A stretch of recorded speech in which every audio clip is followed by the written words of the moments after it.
Bienvenue dans mon bureau. Aujourd'hui, on parle plomb. Donc aujourd'hui, nous allons parler dans la stratégie du plomb. Alors, je vais faire plusieurs vidéos, mais je vous ai parlé déjà de ma stratégie pour les éléments de munitions. Je vous la remets ici, là. Vous pouvez aller voir, vous l'avez peut-être déjà vu si vous êtes abonné depuis longtemps. Je vous invite à vous abonner à ma chaîne, hein. C'est comme ça que je vois que ça vous plaît un peu ce que je fais. Vous pouvez les partager partager les vidéos sur les réseaux sociaux parce que ça aide aussi à être bien référencé sur YouTube. Et ça peut peut-être m'aider à avoir des produits à vous montrer. Si les gars voient que j'ai une bonne communauté, ils peuvent m'envoyer des trucs à essayer de vous montrer, à essayer et à voir. Voilà. Tous les essais que je ferai seront bien sûr toujours objectifs. Donc voilà, pour la petite parenthèse. Aujourd'hui donc, pour en revenir, comme je disais dans la vidéo où je parlais des éléments de munitions, je parlais de l'état du plomb.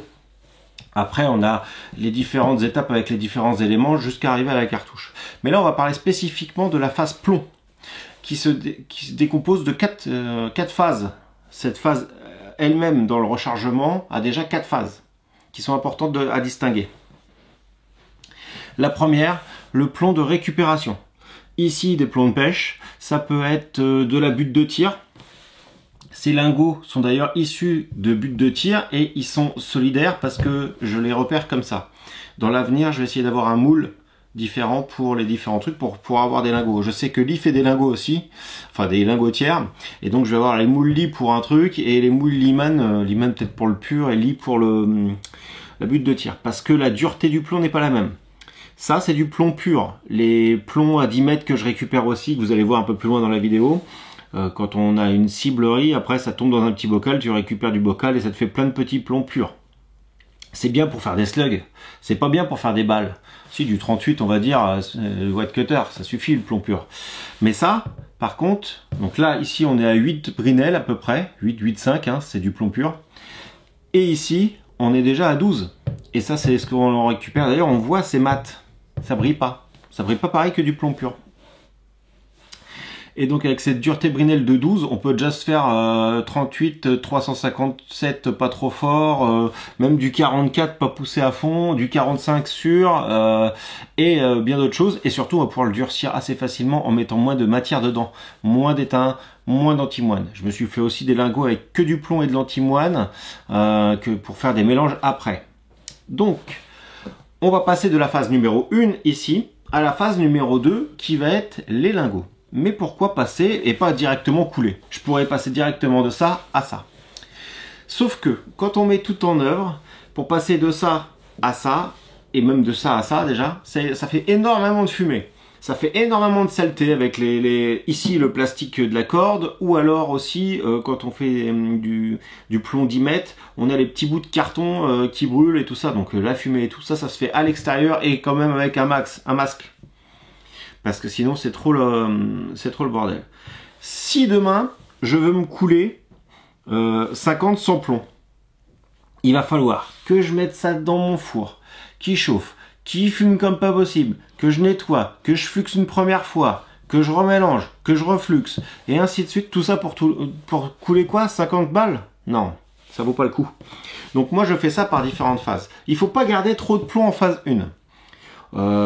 J'attends d'avoir une journée à peu près complète, hein, je vous expliquerai tout ça par la suite, parce que j'installe tout mon bordel dehors et ainsi de suite, et une fois que j'ai une journée complète de plomb, je le transforme en phase 2. Comme ça, quand je veux couler mes 50 cartouches, je prends 2 petits lingots, je les jette dedans, dans mon petit four électrique que je peux faire en intérieur avec un masque et avec une hotte de préférence, hein. Attention, le plomb c'est très dangereux, ça rentre dans le sang, et donc je peux le faire rapidement, une mise en œuvre rapide et claire, et sans avoir toute une grosse machine derrière à faire, à épurer 15 fois. Là, je mets mes lingots dedans, ils sont déjà épurés une première fois, et ben derrière, je le fais une fois de plus, je remets un peu de flux, et c'est nickel.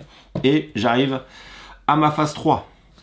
La phase 3, ça va être soit pour mes slugs, la phase finale, ils sont prêts parce qu'ils n'ont rien de plus à faire, soit pour les balles, derrière, on a la phase 4 qui va être recalibrage, graissage ou peinture. peinture époxy, hein. Je vous en ai déjà parlé, je vous remets la vidéo si vous ne savez pas. Donc pour la phase graissage, recalibrage ou époxy, j'ai des vidéos, je vous les mets dans le coin. Voilà. Et je vous montre donc aujourd'hui comment je passe de la phase 1 à la phase 2. Donc voilà un petit peu le plongé, c'est du plomb de filet de pêche, des tuyaux, ça c'est du plomb pur. Ici, bah, c'est du plomb de 10 mètres. Là aussi. Et j'ai aussi encore bon, là du tuyau de plomb. Et là, j'ai ce que j'ai ramassé un petit peu en stand de tir. Donc c'est de la balle récupérée en but de tir, qui a une dureté supérieure. Donc j'attends toujours d'avoir à peu près de quoi faire une journée de coulage, parce que quand je coule, tant qu'à faire, je sors mon matos dehors. Bon, généralement j'ai plutôt un brûleur gaz, là j'arrive pas à remettre la main dessus, donc j'utilise mon four à plomb en espérant ne pas le cramer. Donc bien sûr la protection, les gants et mon casque, c'est un 6800 ou 6900. 6800 c'est marqué dessus, avec des cartouches AXP3, ça équivaut à du SFP3. Donc là je vais commencer par faire des pains de plomb brut. Là ça va fumer beaucoup parce qu'il y a du papier avec des cibles, c'est pour ça qu'il faut le faire plutôt dehors, hein, et avec un masque. Profiter que ça chauffe, hein, pour en discuter un peu. Donc j'ai ma réserve qui est dans le coin, un petit four. Je vais déplacer un peu tout ça pour pouvoir m'entendre. Voilà. Donc en fait j'avais énormément de plomb brut, j'attendais d'avoir de quoi faire une journée, parce que quand on sort tout ce matériel là faut faire. Par contre c'est pas intéressant de garder trop longtemps son plomb à l'état brut comme ça, parce que le jour où tu veux recharger, donc tu veux couler tes cartouches, enfin tes plombs, il va falloir que tu passes d'abord de cette histoire brute qui peut être sale, ou comme au début avec les images, là ça fumait beaucoup, c'est du plomb avec du papier de cible ou des choses comme ça, l'épurer pour ensuite pouvoir faire tes mélanges, pour ensuite pouvoir faire tes balles. Donc l'intérêt c'est d'avoir un maximum de lingots déjà prêts à être mis dans des fours petits comme vous voyez là, directement. Après ça peut être fait à l'intérieur si on a une bonne extraction, ou avec un masque à gaz, comme ça on peut directement couler ses ogives tranquillement, sans plus de préparation.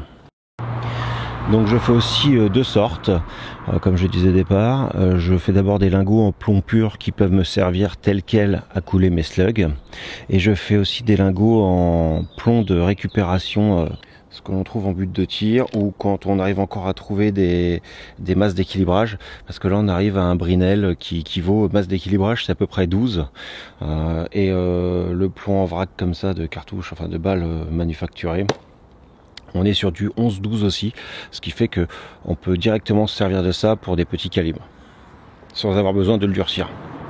Et après je fais aussi des lingots avec de la soudure, avec de l'étain de soudure, parce que là on va avoir de l'étain et du plomb en forte concentration, qu'on va ensuite pouvoir mélanger avec soit des lingots de but de tir, soit du plomb brut, pur, et en rajoutant aussi un petit peu d'antimoine. C'est pareil, je me suis fait des lingots avec du plomb pur et beaucoup d'antimoine.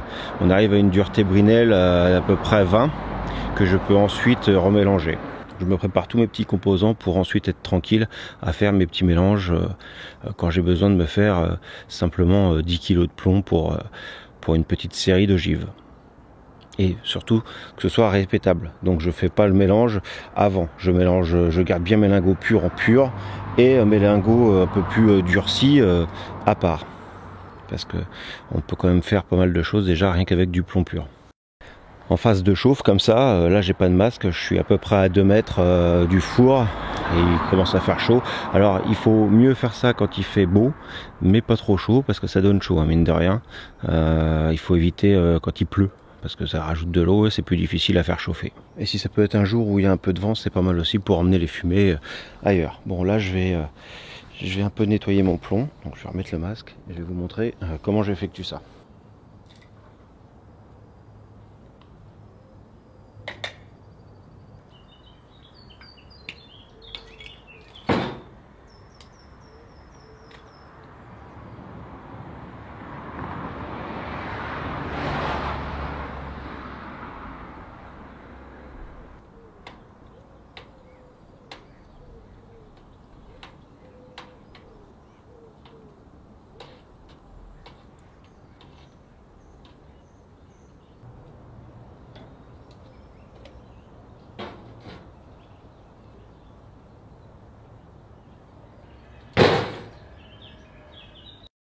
Donc ça a une tendance à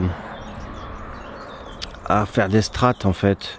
On voit, parce que le moule était encore froid, vous voyez le plomb qui commence à faire des couches et qui se refroidit hyper tôt.